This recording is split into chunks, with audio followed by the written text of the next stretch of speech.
Bonjour et bienvenue dans la vidéo de Jason Agency. Aujourd'hui, nous allons voir comment avoir une bonne base mail, comment avoir plus de ventes grâce à votre base mail. On verra ça évidemment dans cette vidéo, les points importants pour que ça rende une bonne base mail et qui vende. Si ce genre de vidéo vous intéresse, je vous laisse aller vous abonner et aller me liker cette vidéo. Déjà, la première étape pour avoir une bonne base mail, ça sera d'avoir un titre qui est accrocheur. Quelque chose qui donne envie. Comme par exemple, je reçois des fois des emails dire, par exemple, 5000 € Stripe. Ça, c'est pour tout ce qui va être, par exemple, des emails d'auto-entrepreneurs, de finances, de tout cela. Des fois, je reçois ça. 2450 € Stripe.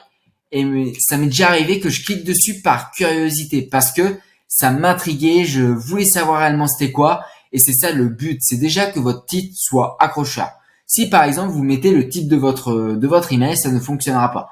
Par exemple, si votre email ça parle de finance, si vous mettez finance, comment faire de la finance, des choses comme ça donne pas forcément envie. Il faut que ça soit attrayant, que ça soit limite du putaclic. Alors pas des faux titres, parce qu'il y en a qui sont en capacité de mettre des faux titres et moi ça je n'aime pas. Ce qu'il faut, c'est toujours mettre des vrais titres. Par exemple, vous avez la possibilité de mettre, par exemple, comme là j'ai dit, 2450 € Stripe. Là, je sais pas c'est quoi, je sais pas ce que ça veut dire. Par contre, c'est attrayant parce qu'on parle directement de finances, d'argent, et c'est dans mes recherches. C'est pour ça que je me suis abonné à sa base mail, tout cela, parce qu'il parle de finances. Et c'est essentiellement pour ça. Si derrière vous ne mettez pas d'accroche à vos titres, même tout simplement dans vos emails, les clients risquent de très très vite partir. La deuxième étape, c'est est-ce que il faut avoir en fin de compte un copywriting qui est long. La réponse c'est non. Pas besoin de me faire un pavé, un roman, ça sert strictement à rien.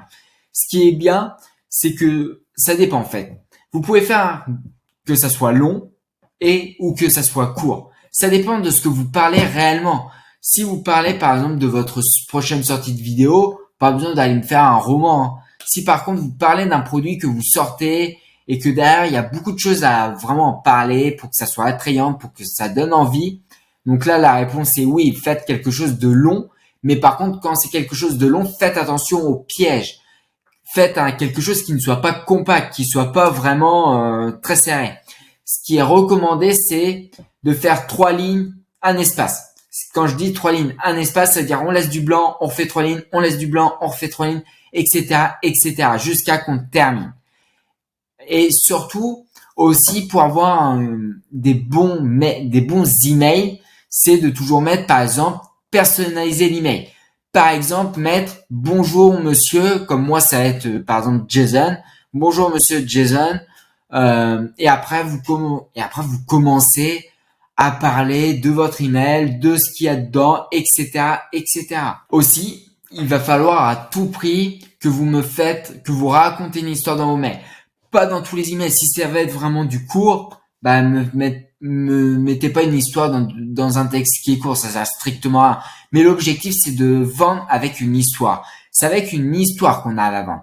Quand je parle d'histoire, c'est pas forcément la vôtre, parce que vous allez peut-être me dire, oui, mais moi, j'ai pas forcément d'histoire à proposer par rapport à cela. Moi, je vous rassure, sur des produits que je vends, j'ai pas non plus d'histoire à proposer. Par contre, je trouve des histoires sur Google. Je trouve de personnes que ça leur est réellement arrivé. Et là, je parle d'une histoire. Quand je parle d'une histoire, c'est pas forcément moi. Par contre, ne dites pas que l'histoire, ça vient de vous. Si ça vient pas de vous, ne dites pas vous. Dites par exemple, un tel a eu, a fait ceci pour obtenir cela. Mais faites une histoire, parce qu'une histoire, c'est ce qui fait vendre. Si vous ne faites pas d'histoire sur un texte qui est long, ou ça fonctionne pour tout. Copywriting, on va voir. Le copywriting, ça va être pareil. C'est pour ça, je vais prendre exprès quelque chose où que moi, je n'ai pas d'histoire personnellement pour moi. Parce qu'on va voir que c'est évidemment possible d'avoir quelque chose où on n'a pas besoin tout simplement on n'a pas besoin forcément d'avoir une histoire pour vendre un produit. Ça, c'est complètement faux. Ça veut pas dire que vous n'avez pas d'histoire que vous pouvez pas vendre de produit, hein. Ça, c'est totalement faux. Si vous avez une histoire, mettez-la. Si vous n'avez pas d'histoire, trouvez une histoire. Limite, même un peu la fausser, même un peu la retourner l'histoire, mais sans évidemment dénaturer l'histoire. C'est vraiment ce qui est ultra important. Après, pour optimiser davantage tout cela, faites un autorépondeur. Parce que sinon, en soi, dans la rédaction du mail, ça suffit amplement. Mettez en place un autorépondeur, c'est ce qui va vous permettre, l'autorépondeur, d'avoir directement, en fin de compte, si vous avez un opt-in, si quelqu'un a vraiment été sur votre page de capture, mettre son email, derrière c'est rentré dans votre base mail, derrière l'email va être envoyé directement. Par exemple, si vous avez dit 0 jour, 0 minute, il sera envoyé directement dans l'heure, dans l'instant T. Si vous avez dit dans un jour, ça sera dans un jour, etc. Vous pouvez programmer. C'est ce qui est vraiment quelque chose de très bien. Et maintenant, on va voir la fréquence des emails. La fréquence des emails, ça dépend. Si par contre, c'est des emails, évidemment, qui vont être tous les jours, parce que quelqu'un vient de fin de compte, d'aller sur votre page de capture, mettre son email. Là, vous pouvez faire une séquence de 5 emails minimum. Moi, c'est ce que je recommande. Minimum 5 emails. Après, il y en a, je sais qu'ils ont une séquence mail de 36 emails, de 30 emails pour un mois complet. Vous pouvez faire, en fin de compte, il n'y a pas de juste milieu de séquence mail de tout cela. Après, par contre, adaptez bien vos emails. Généralement, quand c'est la page de capture, on va parler uniquement du produit.